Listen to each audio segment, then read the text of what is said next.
May sikreto akong ibubunyag sa'yo ngayon. Isang teknik na kapag ginawa mo ng tama, kahit wala ka sa tabi niya, ikaw pa rin ang tatakbo sa isip niya, paulit-ulit, at hindi niya alam kung bakit. Hindi mo kailangang maghabol. Hindi mo kailangang magpakababa. At lalong hindi mo kailangang mag-effort ng sobra para lang mapansin.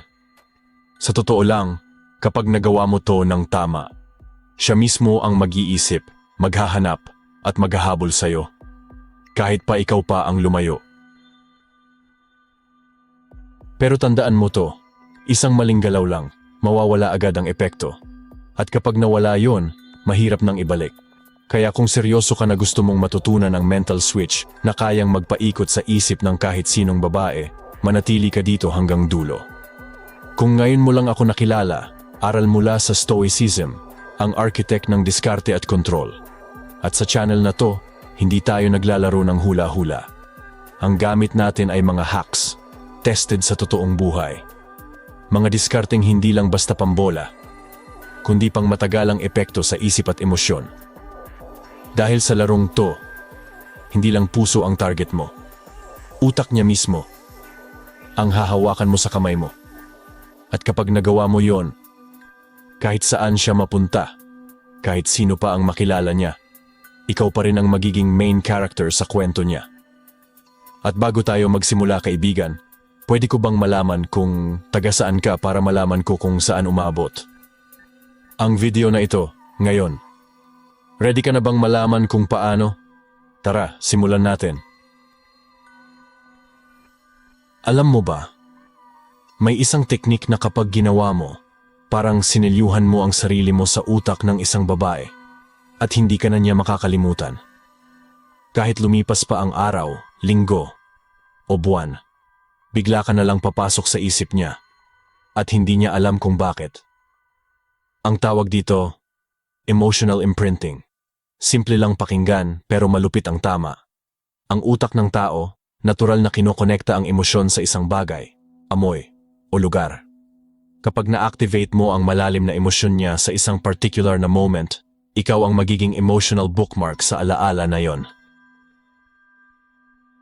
Halimbawa, nagkukwento siya sa iyo na nung bata siya, lagi siyang dinadala ng lolo niya sa isang lumang kafe. Tuwing naaamoy niya ang kape roon, bumabalik lahat ng alaala, yung amoy, yung lamig ng hangin, at yung pakiramdam na safe siya. Ito ngayon ang gagawin mo. Isang araw, bigla mo lang sasabihin, alam mo, kanina may nadaanan akong kafe. Hindi ko alam kung bakit, pero naalala kita. Parang ramdam ko yung vibe na lagi mong kinukwento. Tapos, hayaan mo na. Huwag mong pilitin ang usapan. Mag-disappear ka sandali. Anong mangyayari? Sa tuwing maaamoy niya ulit ang kape o mapapadaan sa kafe na, yon, ikaw ang unang papasok sa isip niya. Hindi dahil gusto mo lang, kundi dahil sinelyuhan mo na ang emosyon niya sa isang memory na ikaw ang kasama. At yan ang sikreto, hindi mo siya hinabol. Hindi ka nagpakababa. Pero sa isip niya, para kang naging parte ng sarili niyang kwento. At kapag nagawa mo ito, teka lang, kasi sa susunod, ituturo ko sa iyo ang mas delikadong teknik. Yung kahit wala kang ginagawa, siya mismo ang magpapa-obsess sa iyo. May isang sikreto na kayang magpaikot sa isip ng babae, kahit hindi mo siya kinakausap ng matagal. At minsan, mas mabisa pa ito kaysa sa pagiging sweet o consistent. Ang tawag dito, mystery injection. Ganito yan, natural sa utak ng tao na gustong punan ng kulang. Kapag may bagay na hindi niya alam, nagiging itch yan na gusto niyang kamutin. At kapag tungkol ito sa'yo, boom, instant obsession. Halimbawa, nag-chat siya. Anong ginagawa mo? Kung sasagot ka ng diretsong, nasa work lang o wala, tambay lang, tapos na agad ang thrill. Wala siyang dahilan para isipin ka pa. Pero kapag ang sagot mo ay, may inaasikaso lang, period, walang dagdag, walang paliwanag, anong mangyayari? Maglalaro agad utak niya. Ano kaya yon? Sino kaya kasama niya? Bakit parang hindi niya sinasabi lahat? Mas lalo pantong tumitindi kapag binigyan mo lang siya ng isang piraso ng puzzle. Halimbawa, sabihin mo lang, may tinatapos lang ako. Interesting siya. Boom. Wala nang kasunod. Ayan, siya na mismo ang mag-iimbento ng kwento sa utak niya. At guess what? Ikaw ang bida sa lahat ng eksena. Kapag naging predictable ka, nawawala ang thrill. Pero kapag may konting misteryo, may what if, may baka, hindi ka lang gusto ng babae, gusto kanyang alamin. At sa oras na gustuhin kanyang alamin, doon nagsisimula ang obsession. Pero teka, paano kung gusto mong gawing mas mabilis ang proseso? Meron akong susunod na teknik na pwedeng mag-trigger sa competitive side niya. At kapag nangyari yon, siya mismo ang maghahangad ng attention mo. Reverse jealousy trigger. Alam mo bang may isang shortcut para mapabilis ang attraction ng babae? Isang move na kapag ginawa mo ng tama, siya mismo ang maghahabol ng attention mo kahit hindi mo siya pinipilit. Ang tawag dito, reverse jealousy trigger. Ganito yan, natural sa tao, lalo na sa babae, na ayaw matalo. At kapag naramdaman niya na may ibang option na pwedeng maging karibal niya, nag-a-activate ang competitive instinct niya. Biglang tumataas ang value mo sa mata niya. Halimbawa, casual lang kayong nag-uusap, chill lang. Tapos bigla mong ibabato, grabe may nakilala akong girl kahapon. Ang talino niya, ang dami niyang alam sa business. Tapos, palit agad ng topic. Walang explanation, walang extra details. Anong mangyayari? Boom! May maliit na kirot sa loob niya. Hindi ka naman diretsong nagpapakita ng interest, pero sapat ang sinabi mo para magtanong siya sa isip niya. Sino yon? Bakit niya nabanggit? At bakit parang hindi ako ang iniisip niya ngayon? Kapag umabot sa point na siya mismo ang magtatanong tungkol dito, ibig sabihin, tinamaan na siya. At kapag tinamaan siya, mas magiging engaged siya sa'yo. Bigla siyang magpapansin, magpaparamdam, at mas magiging interesado sa'yo. Pero tandaan, dapat subtle lang. Kapag ginawa mo to ng sobra, halatang nagpapaselos ka on purpose, at baka ma-turn off siya. Ang sikreto dito ay magbigay lang ng hint, tapos hayaan mo siyang mag-isip at maghabol.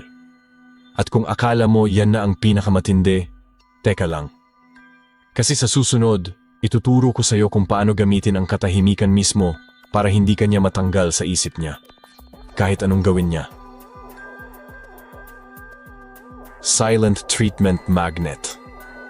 May isang simpleng paraan para hindi kanya matanggal sa isip niya kahit wala kang ginagawa.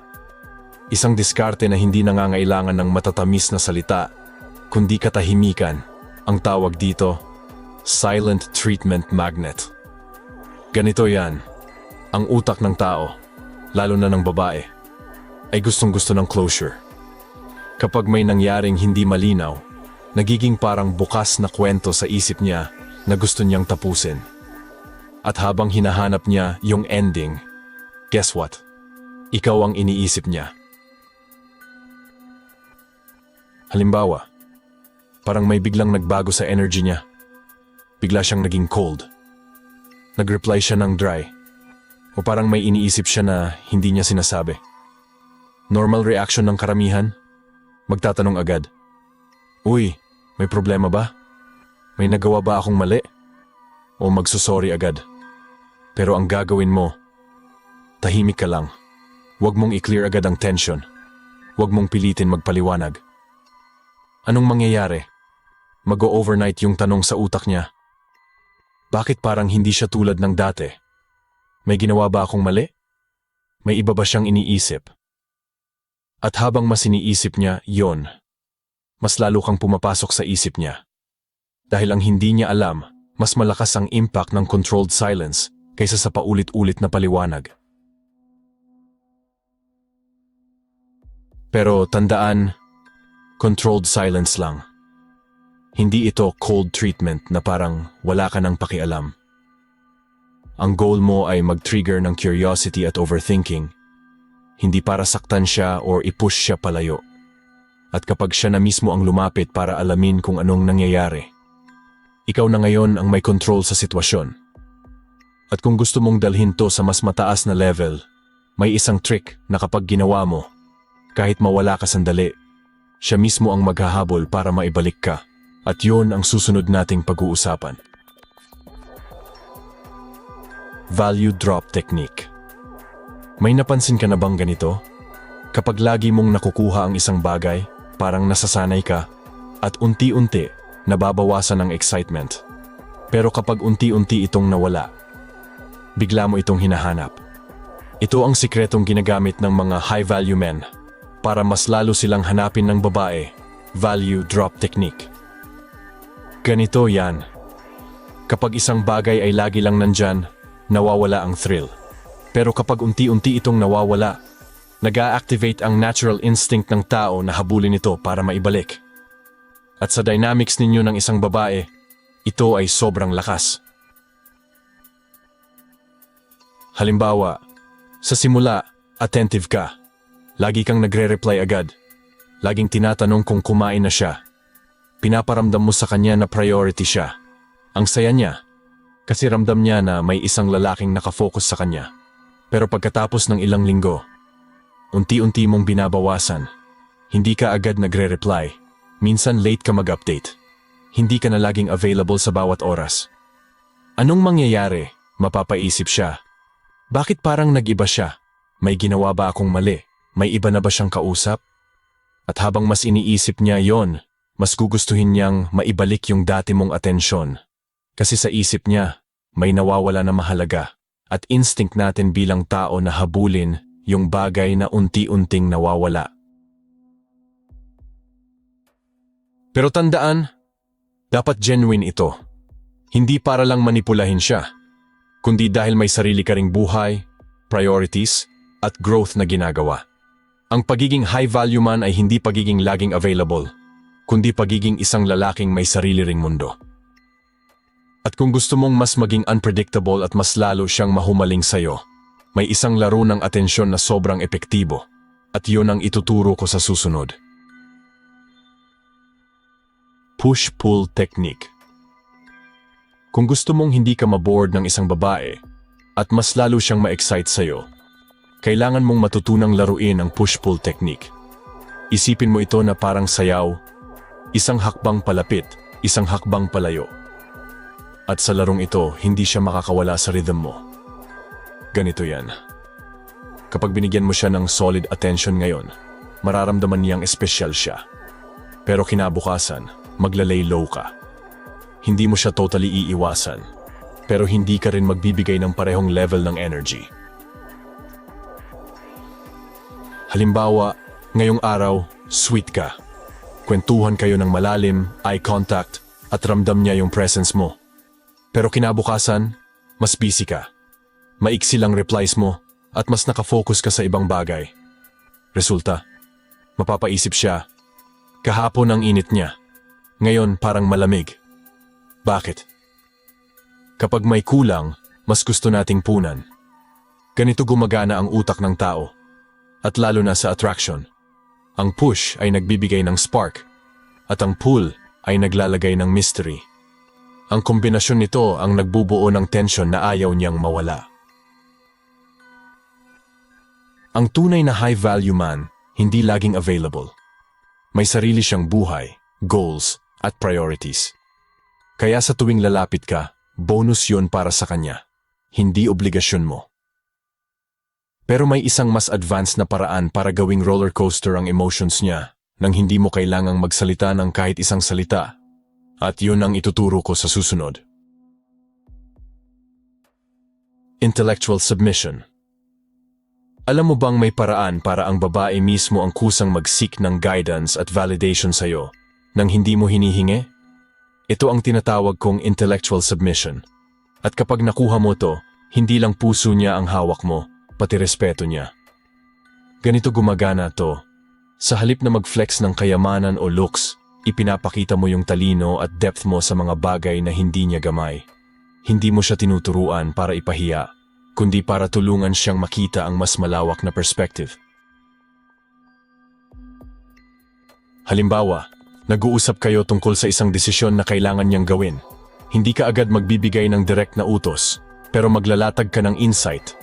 Alam mo, sa business hindi laging pinakamagandang option yung pinaka-exciting. Minsan, yung boring pero stable. Yun ang nagdadala ng totoong results. Tapos iiwan mo lang yun sa hangin. Hayaan mong siya ang mag-connect ng dots. Ang babae ay naturally sumasandal sa lalaking may mas malinaw na pag-unawa sa mundo. Kapag na-sense niyang kaya mong mag-navigate ng komplikadong sitwasyon, kusang mag-o-open up ang isip niya para tanggapin ang guidance mo. At sa subconscious niya, ikaw ang magiging default na leader. Kapag nakuha mo na ang intellectual submission, hindi lang attraction ang meron ka ring influence. At yon, kaibigan, mas matibay pa sa physical attraction. Pero tandaan, may isa pang mas malupit na paraan para magstay siya sa orbit mo kahit may ibang options siyang lalaki. At doon na tayo sa susunod. Kung mapapansin mo, lahat ng tactics na ito ay may iisang theme, hindi ka naghahabol. Sa halip, ikaw ang nagseset ng rhythm. Ikaw ang nagdidikta kung kailan may init at kailan may distansya. Kapag nagawa mo to ng tama, hindi mo na kailangang mag-text ng miss na kita dahil siya mismo ang maghahanap sa'yo. At malinaw natin tong tatandaan, hindi ito para mag-manipulate. Ito ay para maintindihan mo ang laro ng isipan at magamit mo ito para protektahan ang sarili mong value bilang lalaki. Kapag naiintindihan mo ang psychology ng attraction, hindi ka na magiging biktima ng laro. Ikaw na mismo ang naglalaro at ikaw ang panalo. Kung may tanong ka o kung gusto mong dagdagan ko pa ang listahan ng mga psychological moves na to, i-comment mo lang sa baba. Baka ikaw pa ang ma-shoutout ko sa susunod na video. At kung gusto mong palalimin pa ang mastery mo sa pagiging high value man, alam mo na ang gagawin.